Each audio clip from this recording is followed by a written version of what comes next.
నమస్కారం పాడి పంటలు ఛానల్కి స్వాగతం. ఈరోజు అభివృద్ధి రైతుల పరిచయ కార్యక్రమానికి అనంతపురం జిల్లా పెద్దపప్పూరు మండలం వరదాయపల్లి గ్రామానికి చెందిన శ్రీ గొరిటి ఈశ్వర్ రెడ్డి గారు మన పాడి పంటలు ఛానల్కి రావడం జరిగింది. వీరు గత 10 సంవత్సరాలుగా అరటి పంటను సాగు చేస్తూ మేలైన యాజమాన్య పద్ధతులు పాటిస్తూ తోట రైతులకు ఆదర్శంగా నిలుస్తూ ఉన్నారు. ఇప్పుడు అరటి పంటలో వీరు పాటిస్తున్న యాజమాన్య పద్ధతుల గురించి, వర్షాకాలంలో అరటి పంటలో పాటించవలసిన జాగ్రత్తల గురించి ఇప్పుడు మన పాడి పంటలు ఛానల్ ద్వారా వివరిస్తారు. ముందుగా పాడి పంటలు ఛానల్ మరియు స్టూడియో నుండి నమస్కారాలండి. నా పేరు గొరిటి ఈశ్వర్ రెడ్డి, వరదాయపల్లి గ్రామం, పెద్దపప్పూరు మండలం, అనంతపురం జిల్లా. నేను గత 10 సంవత్సరాలుగా అరటి సాగు చేస్తూ ఉన్నాను.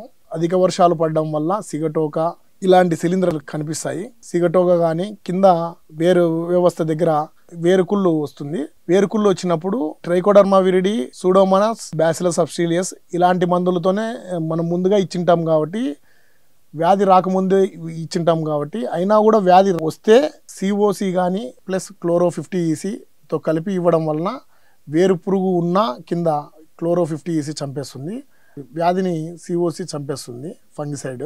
అలా మనము వేరుకులను నివారించుకుంటూ సిగటోగాకు మాత్రం మనము టిల్ట్ 1 ml/లీటర్ ఆ ప్రకారం, దాంతోపాటు స్ప్రెడ్డర్, సిలికాన్ స్ప్రెడ్డర్ కానీ లేకపోతే ఇంకా రాజ్ పెట్రో కంపెనీ వాళ్ళది కిలాల్ ఆయిల్ కానీ, కిలాల్ ఆయిల్ వచ్చేసి 10 ml/లీటర్ దాంతో స్ప్రే చేయడం వల్ల, చెట్టు బాగా తడిచినట్టు స్ప్రే చేయడం వల్ల మనం సిగటోగాను కొద్ది వరకు నివారించగలగచ్చు.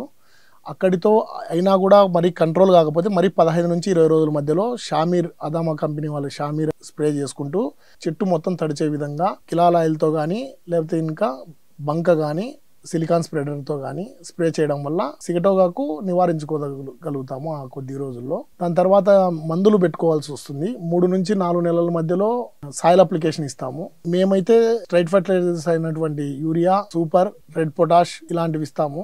దాంతోపాటు సిఎంఎస్, సెకండరీ న్యూట్రియంట్స్ అయినటువంటి కాల్షియం, మెగ్నీషియం, సల్ఫర్, అలాగే మైక్రో న్యూట్రియంట్స్ అయినటువంటి F7 కానీ సాయిల్ అప్లికేషన్లో, లేకపోతే మేము డ్రిప్లో ఇస్తాము. ఓసారి EDTA micronutrients, zinc, copper, ferrous, molybdenum, manganese ఇలాంటి బోరాన్ ఇవన్నీ మేము డ్రిప్లో ఇచ్చుకోవడం వలన మేలైన దిగుబడులు తీయగలుగుతున్నాము. మైక్రోన్యూట్రియంట్స్ ప్రతి ఒక్కరు స్ప్రేలోనే వాడతారు, వాడుకోకుండా డ్రిప్లో కింద వేరు వ్యవస్థకి ఇవ్వడం వలన మనకు నెక్స్ట్ కాయ లెంత్ కానీ ప్రీమియం క్వాలిటీ రావడానికి ఎక్కువ అవకాశాలు ఉన్నాయి. 4 నుంచి 5 నెలల మధ్యలో మరలా ఇంకోసారి సాయిల్ అప్లికేషన్ ఇస్తాము.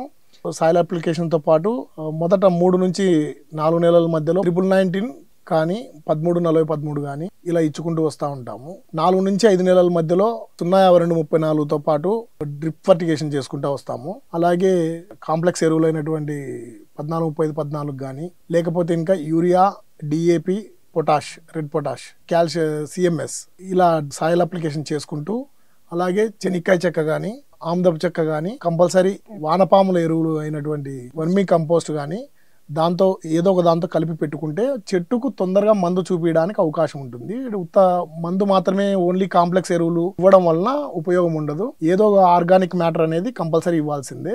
అది ఇవ్వడం వల్ల చెట్టు తొందరగా ఎదుగుదలకు అవకాశం ఉంటుంది. వర్షాకాలంలో అరటి పంటలో పాటించవలసిన యాజమాన్య పద్ధతుల గురించి రైతు సోదరులను చాలా చక్కగా వివరించారండి. ధన్యవాదాలు.